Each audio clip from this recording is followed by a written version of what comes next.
Nimshukuru kocha wetu. Kocha amefanya kazi kubwa, na kama itakumbukwa kwamba alipewa timu yetu ya taifa ndani ya muda mfupi, na alionyesha uwezo wa kuunganisha vijana na kuunganisha vipaji, na hatimaye kuandika historia ya taifa letu kuingia kwenye 16 bora tangu uanzishwaji wa mashindano haya ya mpira wa miguu Afrika. Kwa hiyo tunampongeza, lakini pia tunampongeza kwa kuaminiwa na taifa letu chini ya Daktari Samia Suluhu Hassan, Rais wa Jamhuri ya Muungano wa Tanzania, ya kwamba sasa aishike timu yetu ya taifa kwa miaka miwili ili kujenga uwezo wa vijana wetu na kuiweka bendera yetu ya taifa si tu kwenye mlima Kilimanjaro, bali kwenye bara la Afrika, na dunia ikitazama ione Tanzania ikimeji kama giant wa football wa Afrika. Kwa kocha na mambo matatu tu. Moja, serikali imewekeza fedha kama ambavyo imewekeza kwenye miundombinu, kama ambavyo imeendelea kuwekeza kwenye timu yetu, lakini pia imeamua kuwekeza pia kwenye taaluma.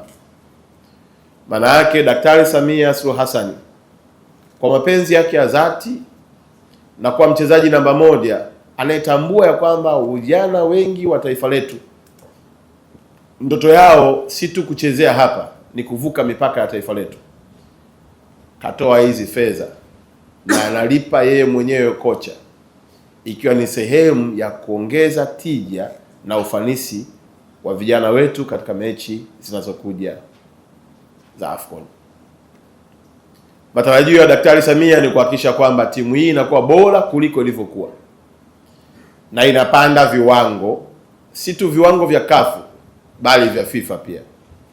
Kwa hiyo Gamondi anayo kazi kubwa ya kufanya, na maelekezo ya Daktari Samia alionipatia ni kwamba mwambie Mwalimu Gamondi kama kuna kijana wa Kitanzania yuko kokote duniani amlete hapa alipigania taifa lake ili kombe 2025-27 libaki hapa Tanzania.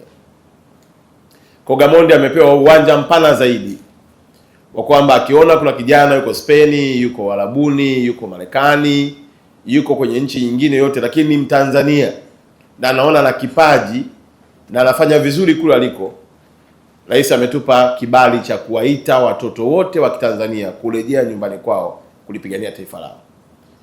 Mashindano haya ya mpira yanaweza kutafasirika kwa lugha nyepesi kama ni michezo tu, lakini ndugu zangu, ni uchumi, ni umoja wa taifa letu, lakini ni heshima ya bendera yetu ambayo tumeipigania kupitia waasisi wetu na kujenga uhuru tunaofurahia leo hii. Kwa la pili au la tatu kwa Mwalimu Gamondi ni kwamba kikosi hiki ni mali yake kuanzia hivi leo alivyosaini. Kwa anapaswa kuandaa program nyingi as much as possible kujenga uwezo wa vijana wetu.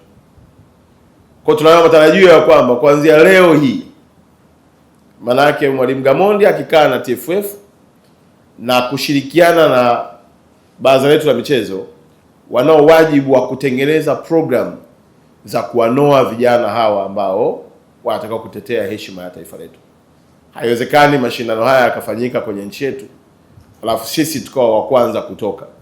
La hasha. Sisi tunatakiwa tutoke na kombe.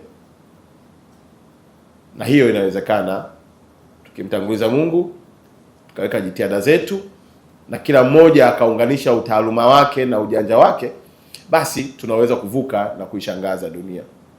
Msemo wangu nawaambia tu, Mungu tuliyekuwa naye Morocco akatufanya tukaingia kwenye 16 bora hajabadilika. Bado ni yule na yuko hapa hapa Tanzania, na atatusaidia kwa mapenzi ya mema ambayo rais wetu anayoonyesha kwa mchezo wetu, itatuvusha na kutufikisha kwenye hatua kubwa.